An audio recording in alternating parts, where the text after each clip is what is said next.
happy Star Wars Day. May the 4th be with you. And since all of us here at Deleted Gaming, and by all of us, I mean just me, are massive Star Wars fans, I thought that for this May 4th, I would make a what if video centered around my favorite Star Wars video game to come out, Star Wars The Force Unleashed. This is what if Galen Marek AKA Starkiller survived to the end of the game. Quick side note, this will kind of ignore The Force Unleashed 2, because he died at the end of the first game, and then he's cloned, and it's kind of weird, but it's not, and bleh. Let's get in there.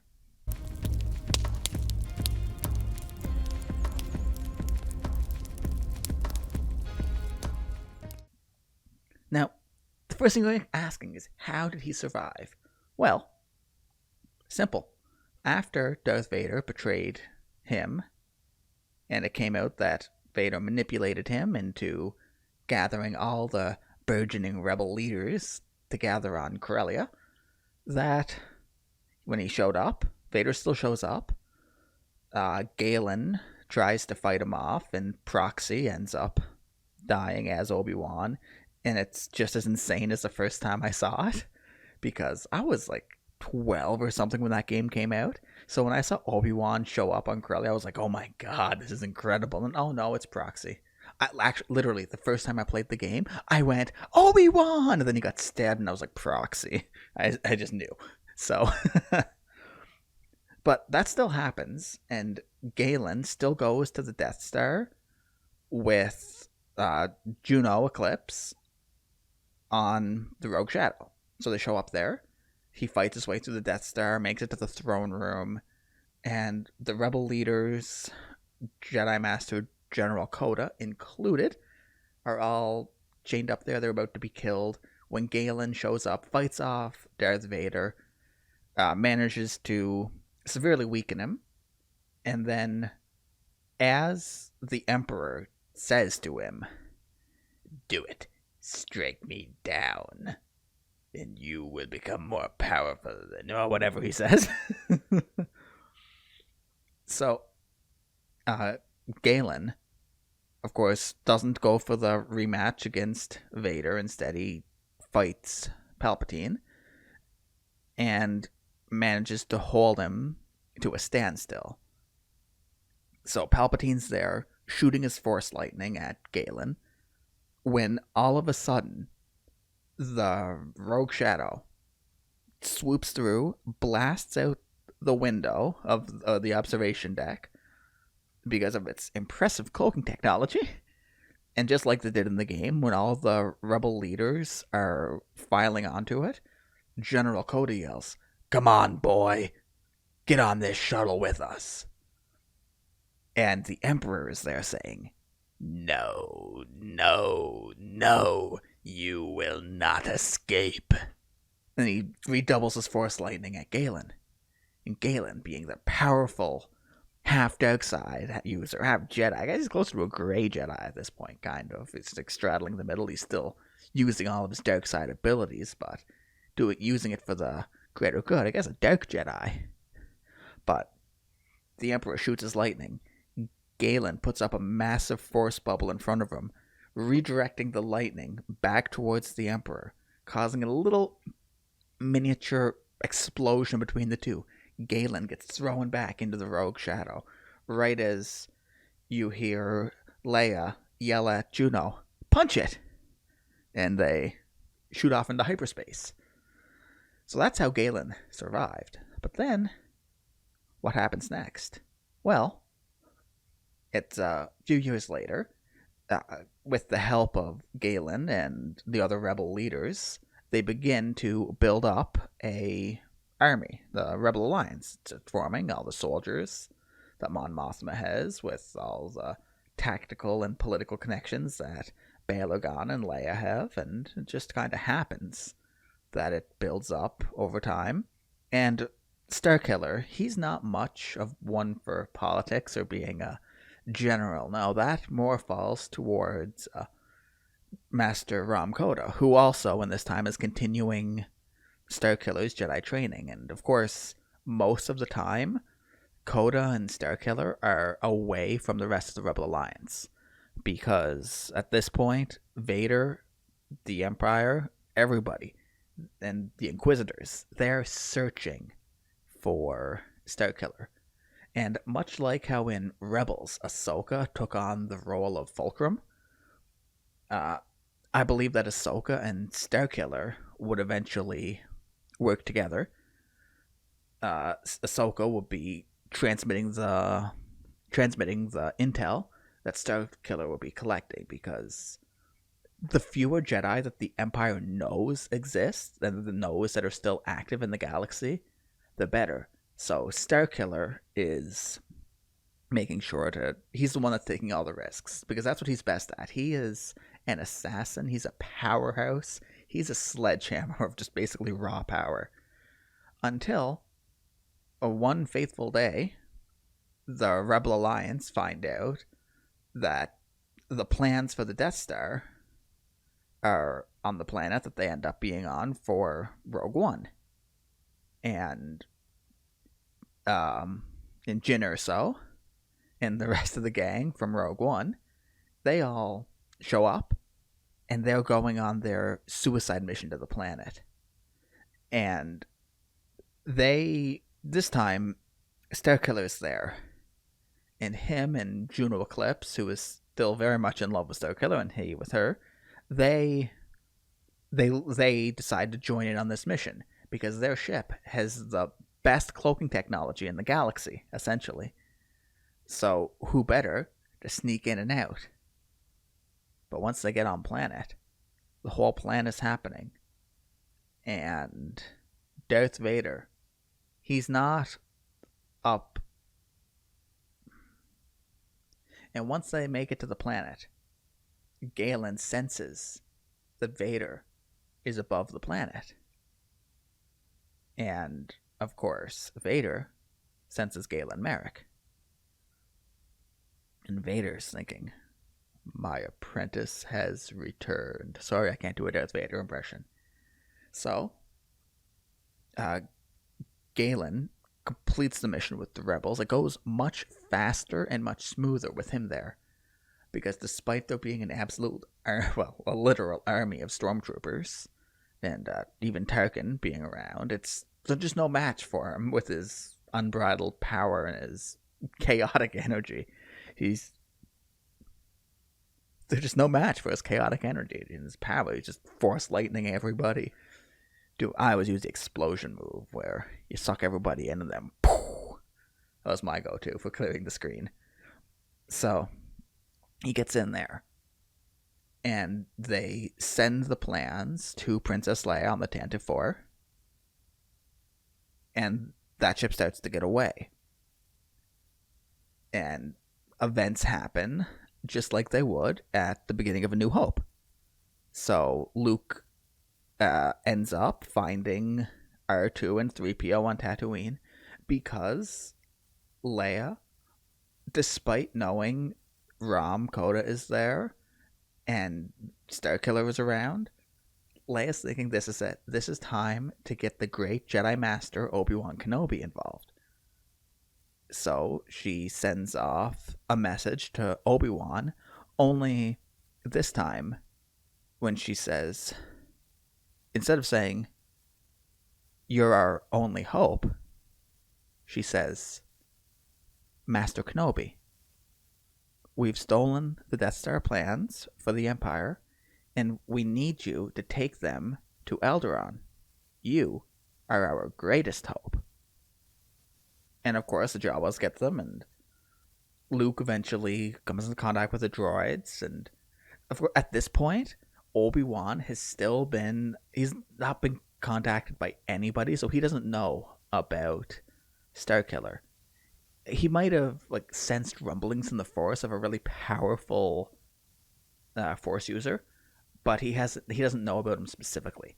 So what happens is the events of Episode 4 kind of play out as they would have, with Starkiller off with Juno kind of just fighting battles And of course, they're able to actually escape the planet the Death Star plans were on before the Death Star destroys it.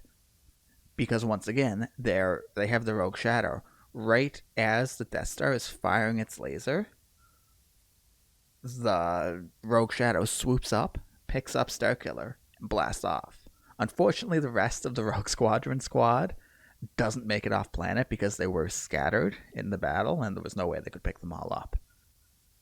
So it's with a bit of sadness that still happens, but I think it's what makes most sense. So then episode 4 happens, and the only real difference is at the Battle of Yavin 4, you have Starkiller there leading the charge. Basically, he's the one who's going to shoot the proton torpedo down the Death Star's shaft. And when Vader shows up, he senses Luke's there because all the rest of the events are basically the same. Like the Han, Luke, Obi-Wan, R2 and 3PO still wind up on the Death Star trying to rescue Leia because all that did still happen. But then, in this battle, Vader senses Luke, and like, oh, this guy's kind of strong in the Force. But he senses that Galen is the bigger threat. He's the one who's going to blow this ship up, blow this battle station up. And while Galen is distracted by Vader in a dogfight, with Juno flying, obviously, and barely holding her own, Galen sends a transmission out to the Red Squadron saying, initiate the backup plan, you guys have to do it, and the battle plays out, except this time, Luke's friend Wedge, Antilles, and Biggs, they survive, because Vader isn't there guarding the trench, he's too busy fighting in a dogfight with Juno and Starkiller in their ship. So despite the fact that Vader's TIE fighter is much, much faster, more maneuverable, it's just, it can't pierce the shields of Galen's gunship. So the Death Star blows up, Vader is sent off and careening into space, eventually docking at a nearby Star Destroyer, and Galen regroups with the Rebel Alliance. They meet up on Hoth, and at this point, Galen senses the vast potential in Luke and helps train him. So Luke ends up being taught not just the way of the Jedi, but also the way of the Sith, and blends the teachings of the Jedi and the Sith together, creating what is ostensibly the ultimate Force user with the best of both worlds. Because Master Yoda is now teaching Luke the way of the Jedi, and Galen is teaching Luke to harness his anger and to be able to use the dark side without falling to it, much as he does at this point. So Luke, now, by the time they get to Hoth, he's been training the entire time. He's not going off on little missions for the Rebel Alliance. He is becoming a strong Jedi, and at some point, Obi-Wan, seeing what's happening, is like, oh no, Luke might fall to the dark side. He says, Luke, you must go to the Dagobah system. And Luke, respecting Ben massively, says, yeah, I'll go to Dagobah. And he tells Starkiller and he tells Rom about Obi-Wan's ghost, saying, hey, there's a Jedi Master named Yoda on Dagobah. I need to go there and learn from him. Apparently he's the best. And Coda's like, Master Yoda's still alive? Well, and he looks at Starkiller, well, boy, you can get a lesson too. So the two of them, Starkiller and Luke, both travel to Dagobah for additional training with Master Yoda. And this is where we, on this course we show in the Rogue Shadow. And upon getting to the planet, Yoda, he senses the darkness inside of Luke, and at first refuses to train him, saying, no, too much like your father you are. Train you, I will not. Falling to the dark side, you will. Yes. Oh. in his crazy Yoda way of speaking, especially in episode 5. So then, Ben shows up and he says, "Listen, Master Yoda. Luke has been trained by Master Yoda as well as myself, and I know better than anybody that you will be the one to straighten Luke out, get him on the path to the light, and ensure that the galaxy will be kept safe." And as soon as Yoda sees Starkiller, he senses about all the Jedi that Starkiller has killed at this point. Shock T, the guy with the arms on, what's it called? The attempted kill on Ram Koda. Just the fight with Mara Jade and her subsequent turn to the dark side. But then he senses, wait, no, there's a lot of good in this kid. He let Mara Jade go when he didn't have to, and he was born from 2 Jedi. So Yoda reluctantly agrees to train them both. But he says, "Train you, I will, in the way of the Force, the way of the light side. Train you in the dark side, I will not." And then he looks at Starkiller. "If I am to train you, you revoke the dark side, you must. Embrace the light fully, for only a true Jedi Master will have any chance of defeating the Empire." Yes. And Galen, skeptical of this, but also in awe, he can feel the raw Force strength emanating from Yoda, having never sensed a being this powerful aside from the Emperor himself.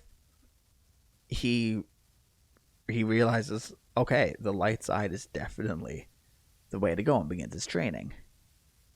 Now this is when things would veer off a little bit, because at this point, Luke has the raw power. Luke is pure talent, way more powerful than Starkiller, but the problem is he's not fully trained yet. Starkiller is fully trained, and when Luke senses that Han and Leia are off on Bespin about to be killed by Vader, he says, "Master Yoda, I have to go and protect my friends." And Yoda, being the wise Jedi he says, "No. Going after your friends and your training end will I. Galen, you have advanced very quickly in the way of the light. Ready to face Vader you are, And Galen says, "Yes, Master Yoda, I am ready." So instead of Luke being sent to Bespin, he stays with Yoda to complete his training, spending more time with Master Yoda. And Galen goes to Bespin. Him and Juno show up, and Han is still frozen in carbonite. Leia is just utterly distraught and about to be taken away when she glimpses the lightsaber as Galen jumps into action, cutting up the stormtroopers that are escorting Leia and Chewie and the rest out of out towards Boba Fett's ship.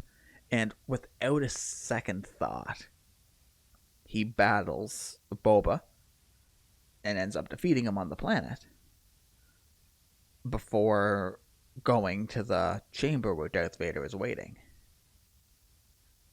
"I sensed you coming, my apprentice."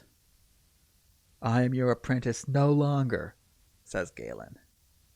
"We shall see," as Vader ignites his blood-red lightsaber. Galen ignites his blue lightsaber. And the two have a massive duel, but Galen is much more powerful than when they fought on the Death Star.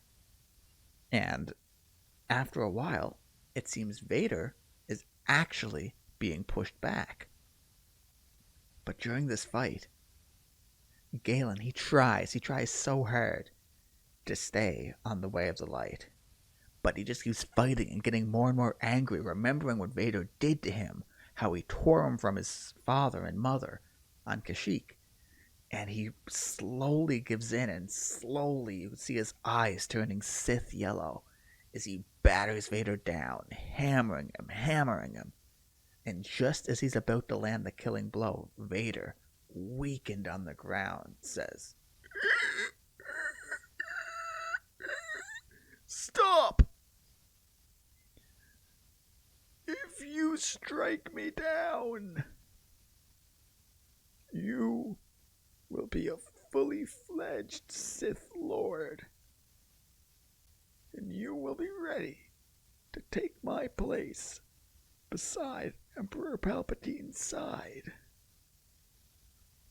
And Galen, horrified, looks at his lightsaber as it is crackling between red and blue because his anger, his hate, is flowing into his kyber crystal, causing it to shake, causing it to bleed the smallest bit. As Galen realizes that there is no light, there is no dark, there is only the Force. And the will of the Force is for him to defeat Darth Vader. And as he slashes down towards Vader, Galen's lightsaber crystal bleeds halfway through, causing half the blade to be red and the other half blue. As he kills Vader and unthaws Han from the carbonite. And several months later, upon Luke finishing his training and becoming a fully fledged Jedi Knight, rejoins the Rebels. And together, Luke and Galen head off to the second Death Star.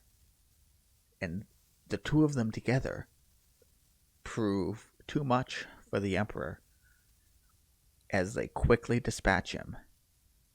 And because of all this, Luke is now ready to lead a new Jedi Order. And he also has Ahsoka, Rom. Starkiller isn't actually allowed to help train the Jedi because of his, gray Jedi, neutral Jedi status. But Galen is allowed to operate in the galaxy as an agent of the New Republic. And the events of episodes 7, 8, and 9, years and years later, are totally moot. Because when it gets to the point when Ben Solo begins his turn to the dark side and tries to join the Knights of Ren, it doesn't happen. Because they don't exist, you see. When the Knights of Ren were forming, and they were formed, Galen was sent out to dispatch of them. And using his superior training, he easily wiped them out. And he took Ben after he left and said, "Ben, I know that you think that Master Skywalker was going to kill you, but search your feelings. You know that's not true. You know the curse of the Skywalker family to be tempted by the dark side. But what makes a Jedi is not giving in. Do you believe that Master Skywalker would give in to his temptation?" Wow, temptation?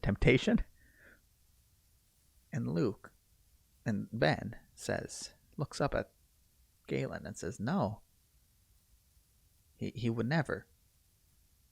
And he goes back to Luke, apologizes for jumping to conclusions, and Luke trains an entirely new Jedi Order that flourish in the galaxy. And that's what I believe would happen if... And of course, Rey, good old Rey, never comes into being. Well, she's still there on Jakku, but she never gets off. She's just there waiting for her parents. Waiting and waiting. What can I say? There's some loose ends. Thank you for watching this video. If you stuck around to the end, thank you for getting 25 minutes into a video. And now there's one thing left to say. May the 4th be with you. Always.